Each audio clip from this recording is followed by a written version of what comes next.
Hello, habari. Huyu ni Madam Sheila kutoka Blessed Organic Farm. Leo ni siku ya pili. Vifaranga wetu wamechangamka, ila kuna ambao walikuwa na changamoto ya vitovu. Kwa hiyo tumepoteza vifaranga vinne. Vitovu vilikuwa havijakauka, kwa hiyo kulikuwa kuna infection kwenye vitovu vyao. Kwa hiyo vifaranga vinne tumevipoteza, na bado tunaendelea na yale maji yetu ya kitunguu saumu pamoja na majani ya mpapai. Kwa hiyo Mungu ni mwaminifu. Kila kitu kiko sawa, sio mbaya. Kwa hiyo katika shida ya vitovu, ambao nikisema kitovu ni nchi. Umeona hichi kifaranga kinakuwa hakija kauka, yaani hapa ni kitovu. Hichi kitovu chake hakikukatikia kikabaki kwenye yai, kilikuwa nje. Kwa hiyo hichi ndio kimepata infection, kikampelekea yule kifaranga akafa pamoja na wenzake watatu. Kwa hiyo jumla ni vifaranga wanne nimepoteza, na hivi nilikuwa sijaongezwa hata kifaranga kimoja. Kwa hiyo yani hapo ni hasara plus. Kwa hiyo nahisi ambao vimebaki havijakatika vitovu, kama sio viwili ni kimoja, ndio nimekiona nacho kina hiyo shida. Kwa hiyo kwa wale ambao mnaenda kuchukua vifaranga kwa mawakala au kwenye ofisi za makampuni, ningeomba tu mwe mnakagua nini vifaranga, kwa sababu kama mimi nilimtuma Grevatorio, sikuenda mwenyewe kukagua.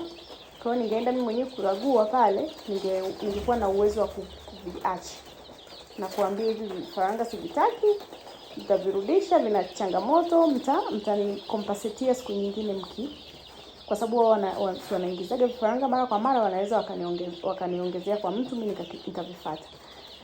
Lakini changamoto ndio hiyo hapo, nilimtuma Grevatorio, sikuenda mwenyewe. Kwa hiyo kilichotokea ndio hicho, ila sio mbaya. Leo ni siku ya pili, nimechangamka. Kama mkiviona kuna ambao vinakimbia vina nini. Naamini hapa huwa napendaga kutumia vitu ambavyo ninavyo. Kama sasa hivi nina vifaranga vya broiler huku na hivi valea huku. Kwa hiyo nikaona kulikoni ninunue fida nyingine, ni bora nitumie fida hizi za haya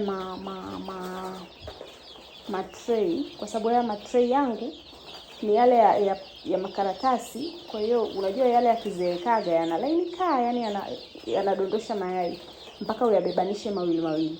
Sasa nikasema ngoja nitumie hapo hizo tray, vifaranga watakulia hapo chakula mpaka wakiweza kula kwenye fida. Wakifikisha mwezi hivi, wiki 3 hapo, kama vitakuwa vimeshakuwa vizuri, ndio ninaweza nikaviwekea fida hizi za kawaida. Lakini hizi fida za vifaranga zipo kwa broiler, alafu na pia na vifaranga wengine wa broiler. Kwa hiyo nikaona ni bora nitumie hivi ambavyo niko navyo hapa. Kwa hiyo hata wewe unaweza ukatumia ambacho uko nacho, sio lazima upate gharama ya kununua fida nyingine wakati una uwezo wa kutumia kitu ambacho uko nacho.